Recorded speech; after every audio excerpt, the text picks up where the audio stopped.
Você está ouvindo Literatura e Narrativas, um espaço para mergulhar na potência das histórias e refletir sobre os mundos que habitamos e que nos habitam.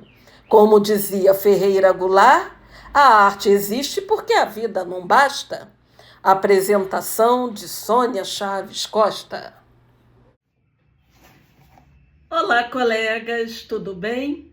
Vamos a mais um episódio do nosso podcast Literatura e Narrativas.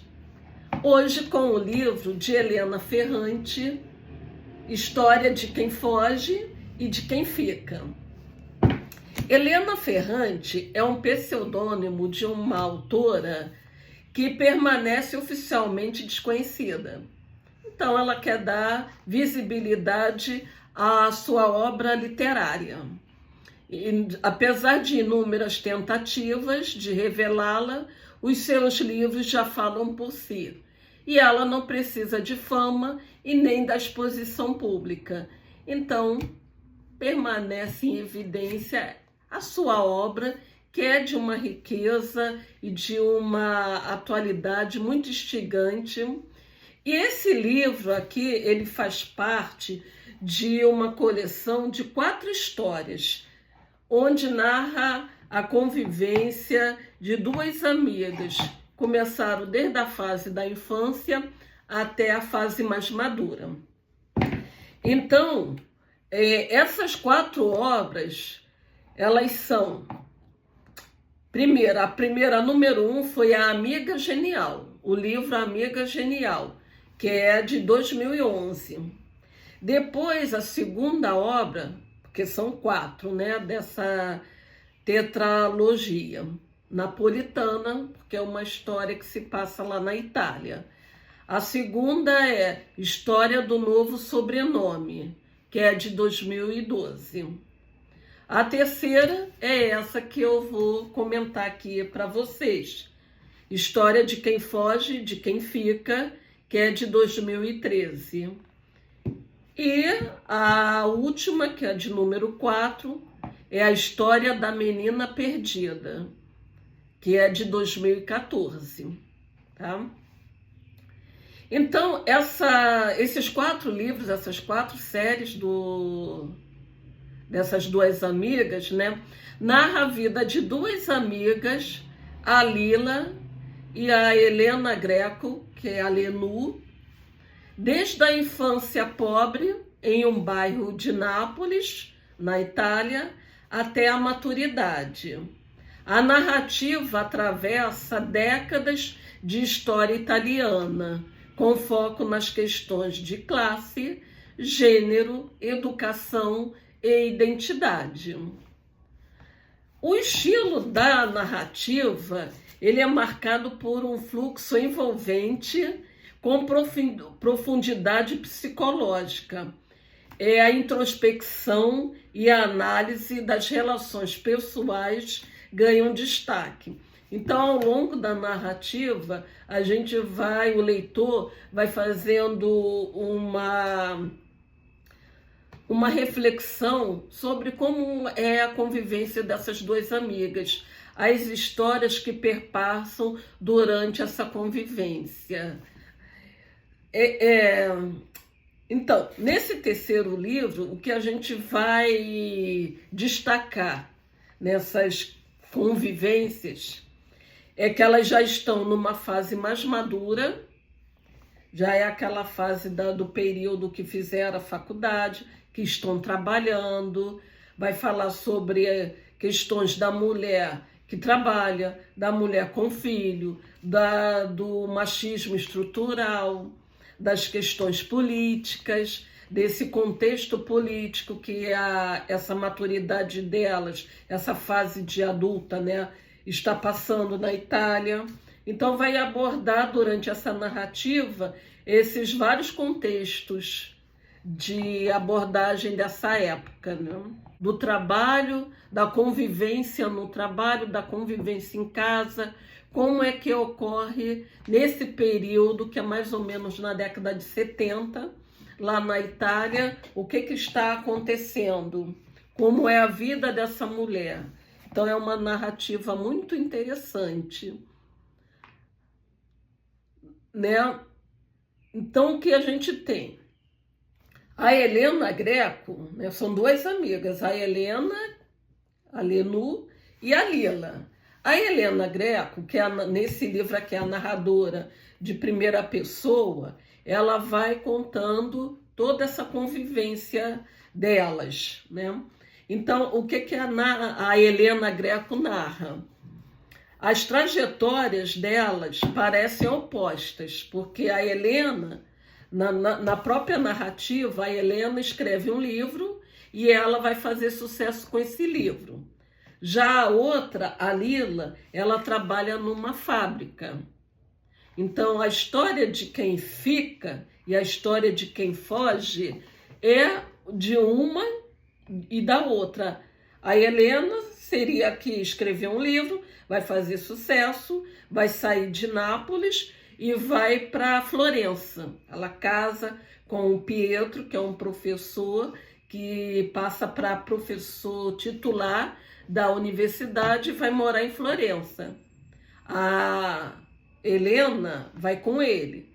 A Lila continua em Nápoles, tem um filho e trabalha numa fábrica. Então é a quem fica. A priori, as trajetórias parecem opostas. Uma fugiu e outra ficou. Uma foi para Florença e a outra continuou em Nápoles. Entretanto, são duas vidas femininas que se espelham, se desafiam, se ferem e se fortalecem mutualmente. A amizade entre elas continua sendo o eixo mais poderoso da narrativa marcada por ambição, admiração, raiva, inveja, saudade e amor.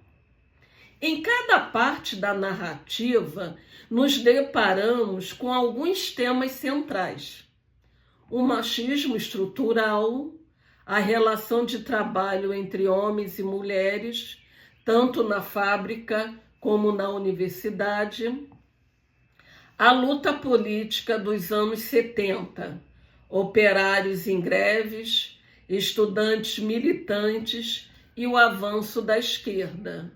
Lila mergulha nesse universo. Já Helena observa de longe. O romance nos faz pensar, leitores, pensar de que lado estamos. Qual seria o preço de se comprometer ou de se omitir? Helena admira Lila e tem a impressão que, mesmo sem publicar um livro, Lila teria uma força criativa intensa, natural, que a Helena, jamais alcançaria. Seria um embate entre o saber formal, que é o de Helena, e o saber da experiência, que é o de Lila. E a literatura estaria nesse meio. Aí eu destaquei aqui uma parte da narrativa constante da página 58 para ler com vocês, colegas. É uma parte onde a Helena, a convite da colega Maria Rosa, que agendou um evento lá na universidade para que a Helena conversasse com os estudantes sobre o seu livro. Aí nessa narrativa, nessa página 58, a Helena, enquanto a narradora de primeira pessoa, fala como foi essa ida lá na universidade. Então eu vou ler aqui um trecho só para exemplificar um pouco desse contexto da história da Helena, que é a Lenu, e a Lila. Peguei minha bagagem, aí a Helena tá falando, a Lenu, né? que está indo lá na universidade para ter um encontro com os estudantes sobre o seu livro. O livro que ela escreveu e lançou e fez várias viagens lá pela Itália a convites das editoras, livraria, para apresentar comentar sobre o seu livro. Então, a narradora em primeira pessoa fala: abre aspas, peguei minha bagagem na editora e fui para o hotel. Fiquei lá poucos minutos e saí em seguida para a universidade. Fazia um calor insuportável. Me vi contra um fundo de cartazes cheios de dizeres, bandeiras vermelhas e povos em luta, pôsteres que anunciavam iniciativas, tudo tomado por um forte vozerio, risadas e um alarme difuso. Circulei um pouco por ali, buscando sinais que se referissem a mim. Lembro-me de um jovem moreno que, correndo, se chocou com força contra mim, perdeu o equilíbrio, se recuperou e escapou pela rua como se estivesse sendo perseguido, embora atrás não houvesse ninguém. Lembro-me do som solitário de uma trombeta, puríssimo, que perfurava o ar sufocante. Lembro-me de uma garota loura, miúda, que arrastava com barulho uma corrente com um grande cadeado na ponta e gritava solícita a não sei quem: "Estou chegando!" Lembro-me disso porque, à espera de alguém que me reconhecesse e se aproximasse, peguei meu caderninho e anotei tudo aquilo para entrar no clima. Mas passou meia hora e ninguém veio. Então passei a examinar folhas e cartazes mais atentamente, esperando encontrar meu nome e o título do romance. Inútil. Um tanto nervosa, desisti de parar algum dos estudantes. Tinha vergonha de citar meu livro como objeto de discussão em um ambiente onde as folhas coladas nos muros anunciavam temas bem mais relevantes. Percebi-me oscilando irritantemente entre sentimentos opostos. Uma forte empatia por todos aqueles rapazes e moças que exibiam naquele local movimentos e vozes de absoluta indisciplina, e um medo de que a desordem da qual eu fugia desde menina, agora justamente ali, pudesse relançar-me e impelir-me ao centro daquela algazarra, onde em breve um poder inexpugnável, um bedel, um professor, o reitor, a polícia, me flagraria em erro, e eu, que sempre fui cordata, me puniria. Pensei em escapar. Que me importava um punhado de rapazes pouco mais jovens que eu? A quem eu diria as bobagens habituais? Queria voltar para o hotel, gozar minha condição de autora de algum sucesso, que viajava muito, comia em restaurantes e dormia em hotéis. Mas passaram 5 ou 6 garotas de ar atarefado, carregadas de bolsas, e quase sem querer segui atrás delas, de suas vozes, dos gritos, até do som de trombeta. Assim, caminhando sem pensar, acabei em frente a uma sala lotada, de onde, justo naquele momento, começava a crescer um clamor raivoso. E como as garotas que eu tinha seguido até ali entraram, entrei também, cautelosamente. Ou seja, ela não foi para o hotel. Ela ficou ali naquele movimento que estava havendo naquele dia na universidade, que não era devido ao seu livro. Estava em curso um conflito muito duro entre facções diversas, tanto na sala lotada, quanto entre a pequena multidão que assediava a cátedra. Fiquei perto da porta, pronta para ir embora, afugentada por uma névoa escaldante de fumos e sopros, um forte cheiro de excitação. Tentei me orientar. Discutia-se, acho, sobre questões de procedimento, mas no clima em que ninguém...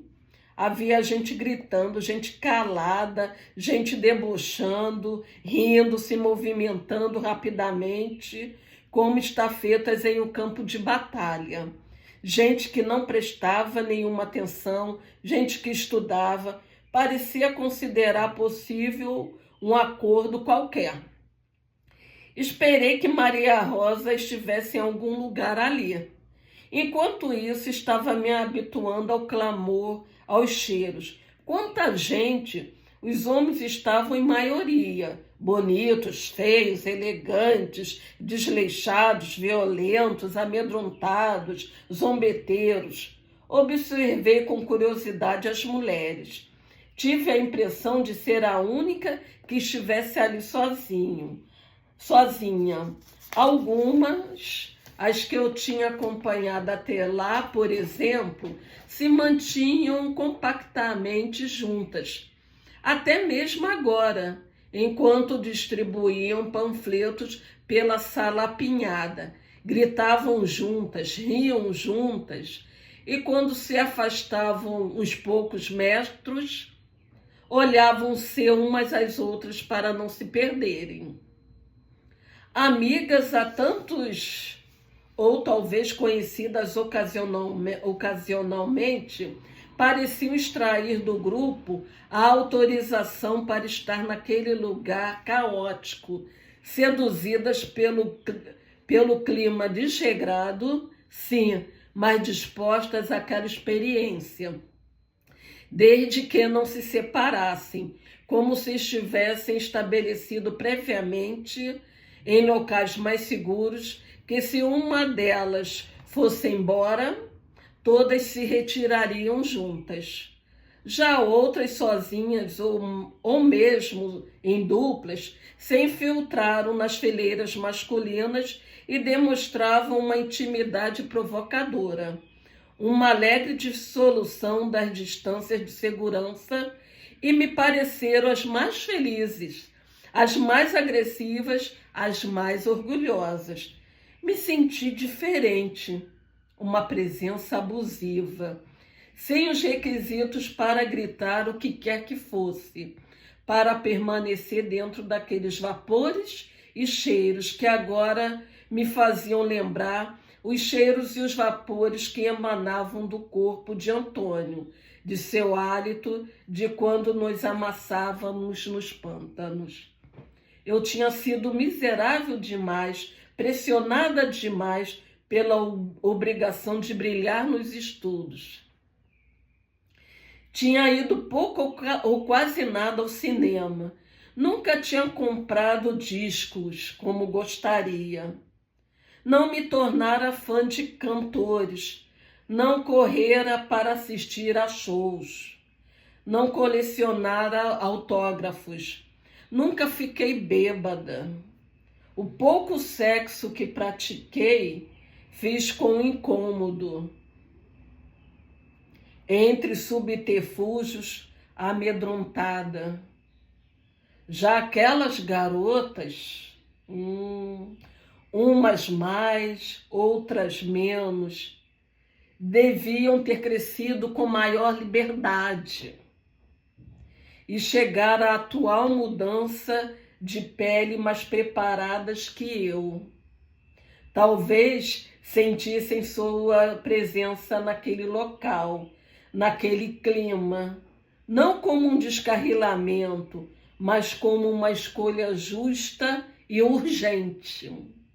Agora que tenho algum dinheiro, pensei, agora que vou ganhar, sabe-se lá quanto mais, posso recuperar alguma das coisas que perdi. Ou talvez não. Eu já era culta demais, ignorante demais, controlada demais, habituada demais. E esfriar a vida estocando ideias e dados. Próxima demais do casamento e da acomodação definitiva. Enfim, encerrada obtusamente demais dentro de uma ordem que ali parecia ultrapassada. Aquele último pensamento me assustou. Saia logo deste lugar, disse a mim mesma. Cada gesto ou palavra é uma afronta ao esforço que eu fiz. Em vez disso, deslizei para dentro da sala lotada. Então, a Helena continuou ali. Porque naquele burburinho daquele dia na universidade, ela se deparou com umas mulheres que eram o oposto do que ela foi naquela idade. Quer dizer, um pouco mais jovem, né? Ela fala, ela não passou por tudo aquilo que ela estava vendo ali naquele momento. Então, um lado dela falava, sai daí. Não é para uma mulher como você, uma mulher inteligente, uma mulher culta, uma mulher que vai casar, que vai ter filhos, que vai ter família. Sai daí. Mas teve um lado dela que falou, não. Ela foi empurrada e estava lá naquele meio. Então, meus colegas, vale a pena a gente continuar lendo essa narrativa. Eu ainda vou fazer outro podcast falando sobre esse livro, e hoje esse episódio fica aqui com essa passagem que vale a pena a gente aprofundar um pouco mais a leitura desse livro. Tá bom? E você já fez escolha na sua vida? E você já teve que fugir? Ou que ficar? E o que você escolheu? Escolheu fugir? Ou escolheu ficar? Até o próximo episódio.